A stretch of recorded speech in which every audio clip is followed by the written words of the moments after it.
Julio 15, Primera de Crónicas 19, versión nueva, versión internacional Castilian. Guerra contra los amonitas. Pasado algún tiempo murió Nahás, rey de los amonitas, y su hijo le sucedió en el trono. Entonces David pensó: debo ser leal con Hanún, hijo de Nahás, pues su padre lo fue conmigo. Así que envió unos mensajeros para darle el pésame por la muerte de su padre. Cuando los mensajeros de David llegaron al país de los amonitas para darle el pésame a Hanún, los jefes de ese pueblo le aconsejaron: ¿y acaso crees que David ha enviado estos mensajeros solo para darte el pésame y porque quiere honrar a tu padre? ¿No será más bien que han venido a expiar y explorar el país para luego destruirlo?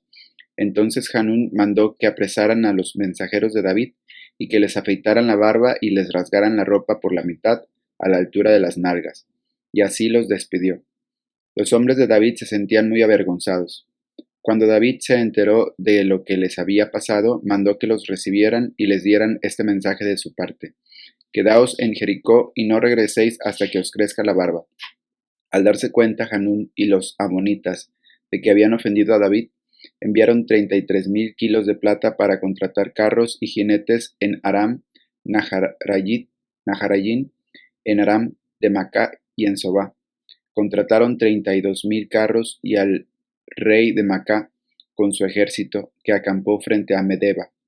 Por su parte, los amonitas salieron de sus ciudades y se dispusieron para el combate. Cuando David lo supo, despachó a Joab con todos los soldados del ejército. Los amonitas avanzaron hasta la entrada de su ciudad, pero los reyes que habían venido a reforzarlos se quedaron aparte en campo abierto. Joab se vio amenazado por el frente y por la retaguardia, así que escogió a las mejores tropas de israelitas para pelear contra los sirios, y el resto de las tropas las puso al mando de su hermano Abisai para que enfrentaran a los amonitas. A Abisai le ordenó: si los sirios pueden más que yo, tú vendrás a rescatarme, y si los amonitas pueden más que tú, yo te rescataré. Ánimo, luchemos con valor por nuestro pueblo y por las ciudades de nuestro Dios, y que el Señor haga lo que bien le parezca. Enseguida Joab y sus tropas avanzaron contra los sirios y éstos huyeron de él. Al ver que los sirios se daban a la fuga, también los amonitas huyeron de Abisai y se refugiaron en la ciudad. Entonces Joab regresó a Jerusalén.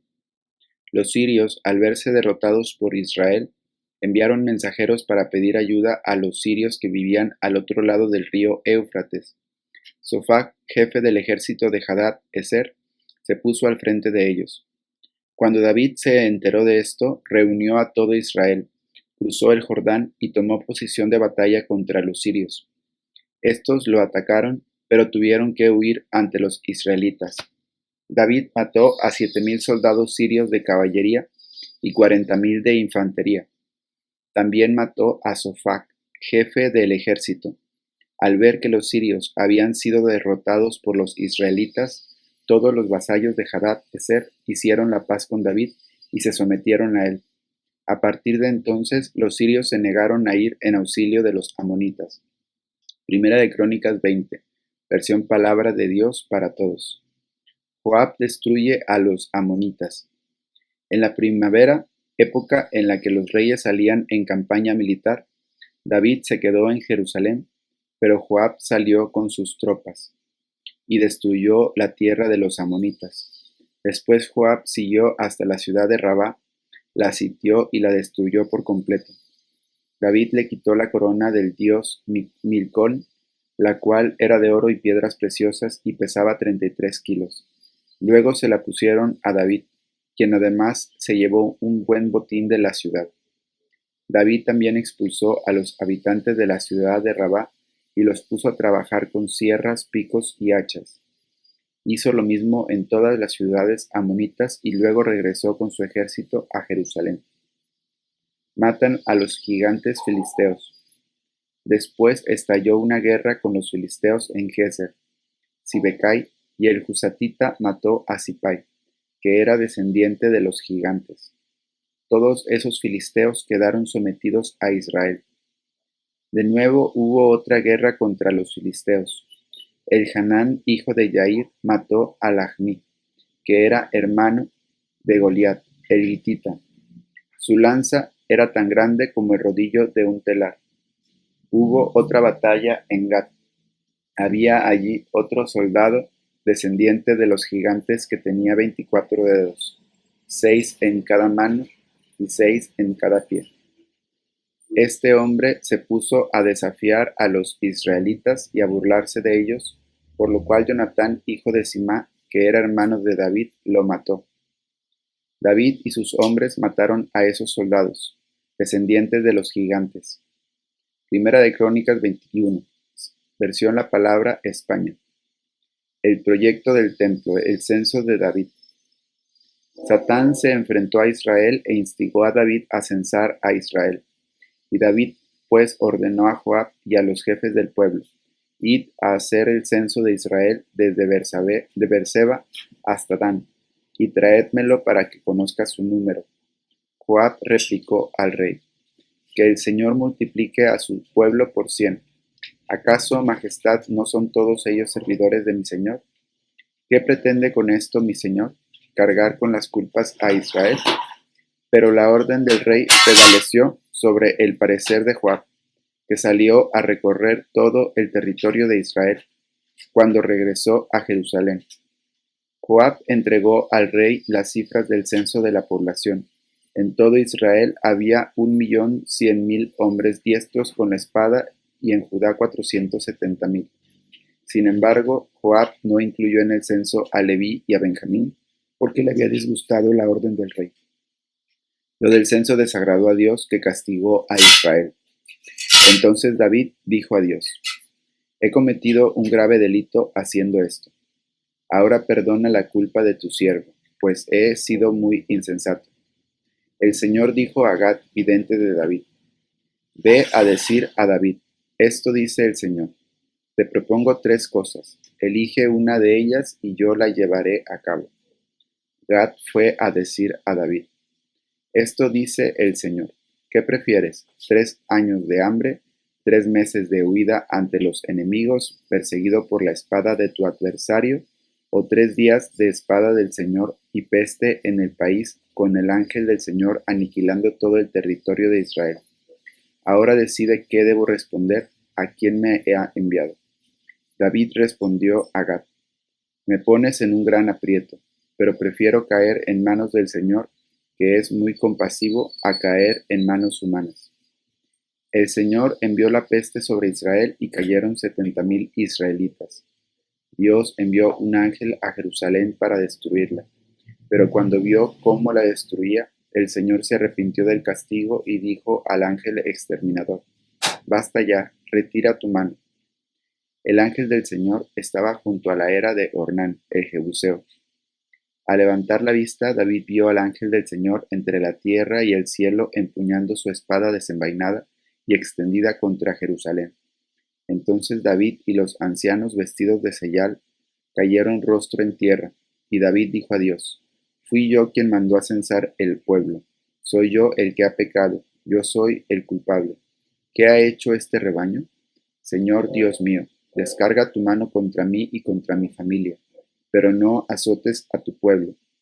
Entonces Gad, por encargo del ángel del Señor, dijo a David que subiera a construir un altar al Señor en la era de Ornán el Jebuseo. Y David fue a hacer lo que le había dicho Gad en nombre del Señor. Ornán, que estaba trillando trigo, se volvió y vio al ángel. Entonces los 4 hijos que lo acompañaban se escondieron. David se acercó hasta Ornán, y éste, al ver a David, salió de la era y le hizo una reverencia con su rostro hacia el suelo.